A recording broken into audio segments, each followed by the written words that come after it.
Welcome to the Literature Capital. In this video, we are going to discuss John Donne's love poem, The Good Morrow. So the context of the poem is that John Donne is wishing good morrow or good day to his beloved, but he is using it metaphorically to denote the new life that they are having with love in it. Love has brought about a transformation in their life, and so the good day he is wishing to his beloved, it comprises all the newer things or fulfilling things that have come about in their life because of the advent of love in their life.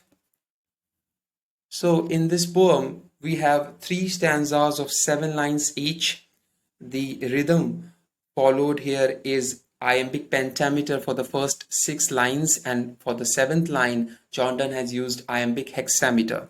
The rhyme scheme which he has followed is AB, AB, C, C, C. Okay, so let us begin our discussion. I wonder by my troth what thou and I did till we loved. So he's beginning the stanza with a question mark. There's so many question marks at the beginning, and he's asking his beloved, ki, I wonder what were we doing until now when we were not in love? Were we not wasting our time? Was our life not meaningless, empty? What had we been doing before falling in love? We had been wasting our life. Okay, by my troth is an old usage, so he means to ask his beloved, what on earth had we been doing? Okay, he's determined to get the truth out of his beloved.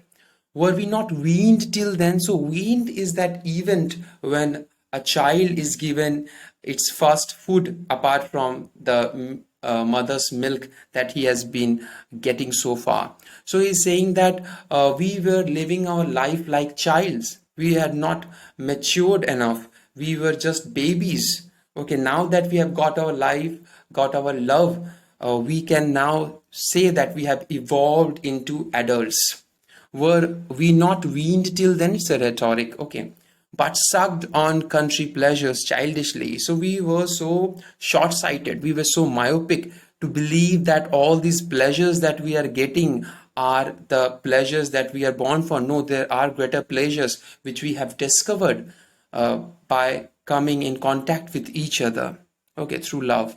Or snorted we in the seven sleepers' den? We were having such a dormant life so far. Our life had not created any impact so far. It was as same as life of seven sleepers. So seven sleeper is a story that comes in Christian tradition and even in Muslim tradition. It talks about a group of 7 youths who are trying to hide themselves from being persecuted by an evil king, and they hide themselves in a cave where the cave gate is closed, but instead of letting them die, the god makes them fall in a miraculous sleep, and they sleep there for around 200 years. Okay, and they come out of it alive when Christianity has spread around the globe. So he's comparing his life before meeting his beloved to those meaningless years that these 7 people they spent in order to hide themselves. So he has also used the word snorted. Snorted is not something that we use for human beings. So he is comparing that life before meeting his beloved to some animalistic tendency that we were having. We have become human being only after coming in contact with each other. 'Twas so, but this all pleasures fancies be, if ever any beauty I did see, which I desired and got was but a dream of thee. So all our pleasures were just fancies before meeting each other. It was so unreal. All our pleasures were so insignificant before meeting each other, before finding pleasures in each other. If there was a beauty I could get, it was just a preparation for you, my beloved. So all the beautiful women that I have got before you, they seem unreal in comparison to you, my beloved. So he's making a comparison of his beloved with all the girls, all the women he has been with, and he's saying that they were just insignificant. It seems as if everything was, looking back in the hindsight, everything was just a preparation to meet you. And now, good morrow to our waking souls. And now I wish good day to our waking souls. Our soul is awakened now. We are awakened to the real purpose of life, to the real love that is there, that adds meaning to our life. Now we are awakened to those things which watch not one another out of fear. So true love does not know any fear. True love does not know any insecurities. True love does not know any fear of commitment. So he's saying that we are so full of love for each other that we are not having even a zilch of fear for each other, fear of each other, fear of having to live without love again. For love, all love of other sides control, because love controls our sides. Love controls everything that we see around. So it does not let us seek pleasure anywhere else, and makes one little room and everywhere. It uh, again, that imagery has been used in our discussion of the sunrising as well, when he says that the world has been reduced to one room. All my love lies in this one room. So he's saying that makes one little room and everywhere. For us lovers, this one little room is everywhere. This is where our world is. So the love will not allow us to look for newer lands as was the custom in those days. John Donne was writing in that Elizabethan and Jacobean age, where so many geographical explorations were being undertaken, and so many newer worlds, newer islands, newer places were being found, were being discovered every day. And so he's saying that we do not need to look any further, because we have found our world in each other. So why should we go for sea exploration? Okay, why should we look at maps? Map is insignificant to us. Let sea discoverers to new worlds have gone. Let other explorators go their way. Let them find newer worlds. We have found the world that we were looking for, and now we are satiated with that. Let maps to other worlds on worlds have shown. So in those days, people in England, they were going out on a voyage, and they were establishing colonies on different lands in different countries. So he's saying that let others do those things, indulge in those affairs. We are not least concerned with all these things. Let them discover worlds after worlds. Let us possess one world, each had one and is one.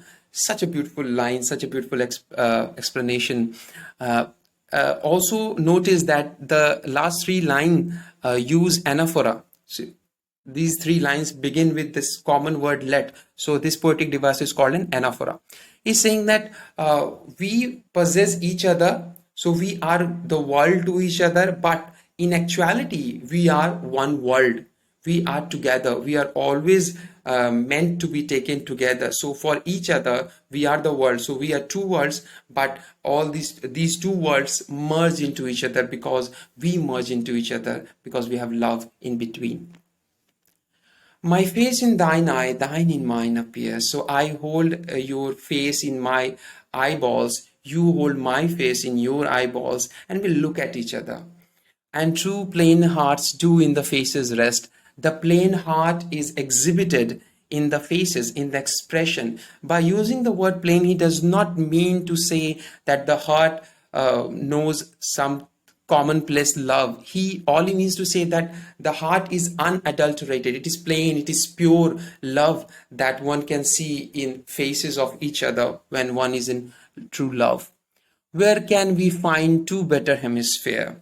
Without sharp knot, without declining west. So there are many interpretations of this metaphor that he has used. Hemisphere may refer to the two faces that are looking at each other, both lovers, and it may also mean the eyeballs. They look like hemispheres, half spheres, or he could have meant the hemispheres that form one globe. So north hemisphere and south hemisphere, they are perfect for each other, and together they form one globe, form one world. So he's saying that there are no perfect hemisphere other than the two lovers that we are. Our faces, our eyeballs, we make one perfect globe, we make one perfect world.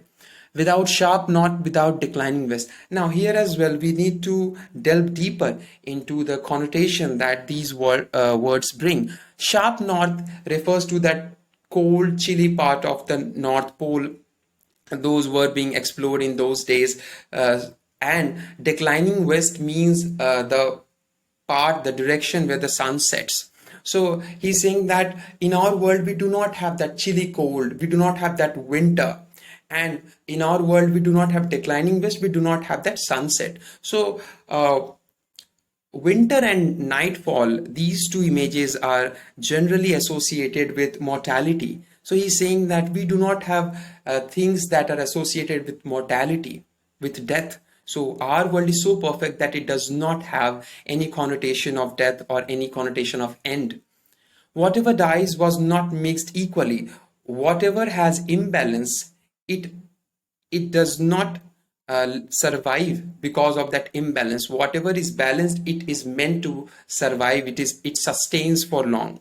If our two loves be one, or thou and I love so alike that none do slack and none can die. If we can love each other equally, the degree of love I hold for you, if it is reciprocated by the degree of love you have for me, if our love can strike a balance somehow, then there is no chance of anything going awry. There is no chance of anything going out of the hands. None will be wronged. None will be reduced to anything. None will be harmed. None can die. And none of us can die if we can find that balance. So you need to love me the way I am loving you. So if you can find that